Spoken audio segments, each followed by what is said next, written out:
Okay, so the SAT is a 4-hour-long exam that college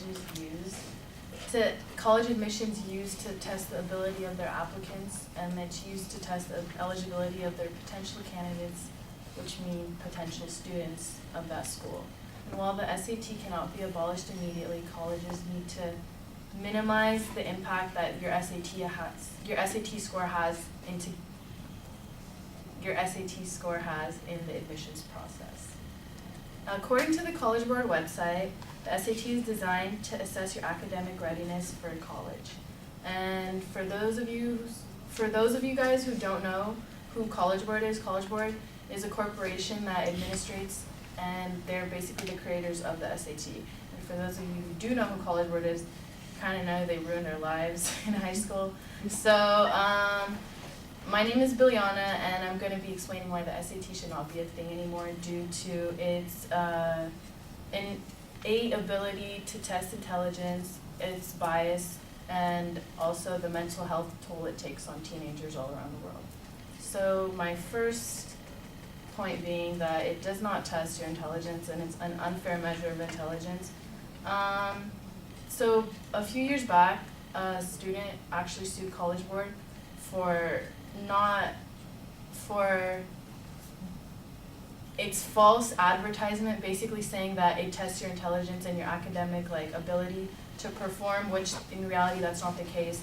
That person later won, and they got millions of dollars from College Board. So now College Board is forced to say in the beginning of every test, it says the SAT does not measure the skill, or the SAT does not reveal how smart a person is. The SAT only measures how well you take the SAT, which basically means we take the SAT for nothing.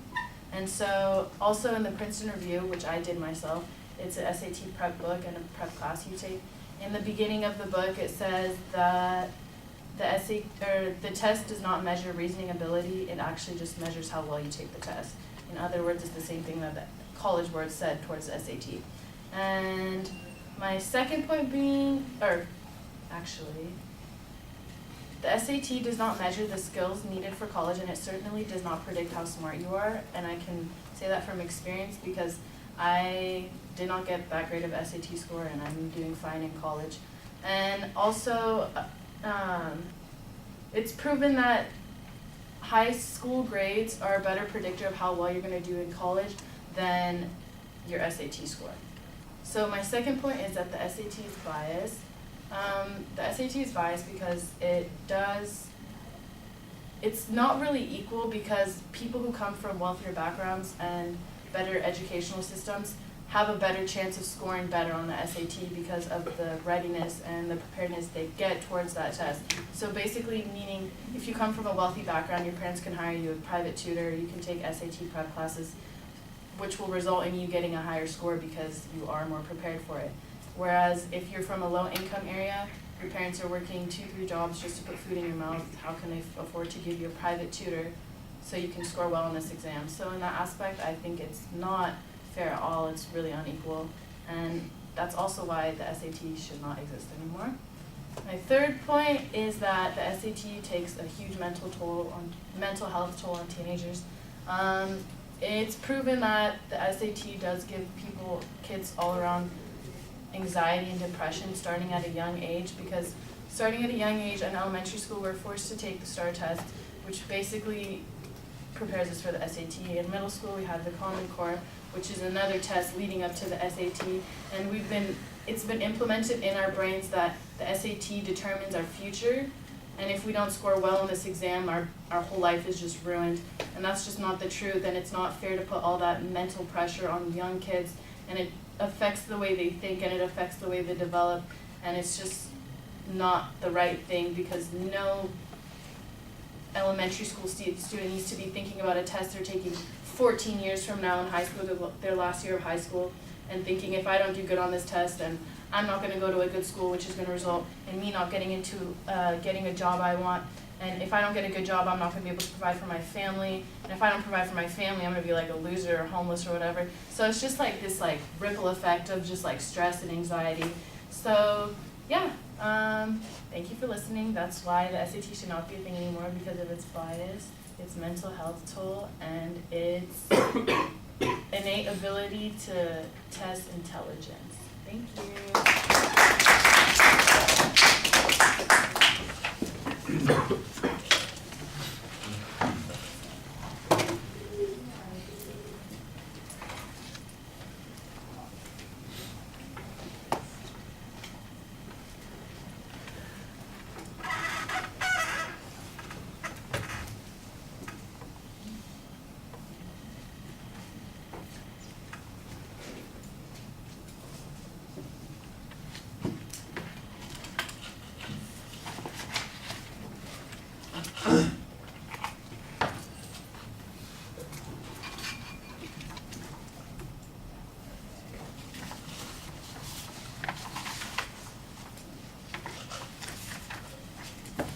So Abe, some comments? Not sure if I heard in the attention device. I heard a preview and a thesis statement. It was pretty structured. I'm not sure I heard any evidence towards the bias, her point on it being biased. So she could have used maybe some evidence on how it's biased or why it's biased. They should do a good job on relating it to herself and how it does affect students. It was cool. It just had real things.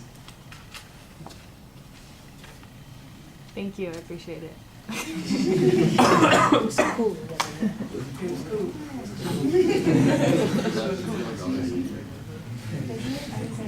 Well, it's interesting audience analysis. Since you're not required to take an SAT to go to school here, I'm not exactly sure why this is the best audience to be making this argument to. I think there's a pretty good preview. I'd agree with Abe that it's structured clearly. The first point, you need to tell us about this lawsuit. Give us a little bit more explanation about what it is that they had once upon a time claimed about the SAT and what they are now claiming about the SAT, and how it's not important. There would be some useful information when you say at one point that you could use high school grades to predict the same sort of thing. That's good information, assuming that you can prove it. I don't have any information that suggests that that's true. When you say it doesn't measure your skills, that's an assertion. I need to know if it's evaluating your math and your English skills, and it doesn't do that. What is it that it's missing? Why do people assume that it does and it doesn't do those kinds of things? That's not really very clear. You can just keep repeating the thing that says all it measures is your ability to take the test. Well, the test is supposed to be reflective of what people know at a particular point. Then it seems like that meets that requirement, that's as much as is necessary. If there's a harm that occurs because of the SAT, I think that needs to be developed. The only harms that you present are the bias that you've got, and there's no information on other than your assertions on this, and the stress that you talk about, which is all based on hypotheticals. Like I said, you in that third point, it's my kids are told from the time they start school that they're supposed to take the SAT and their life's going to go to hell in a handbasket if they don't get ready for it. And I'm going, says who? What kids think this? What child has broken under the pressure because when they became a freshman in high school they realized, oh my gosh, there are only 3 years until the SAT exam and I'm not prepared, and they broke down and cried, or they gave up, or this is like anything. Life is full of stress. Oh my gosh, there's something I'm going to have to do. Why is this unique? Why is this, how can you show that this exists? I'll tell you what's stressful. You know what's stressful?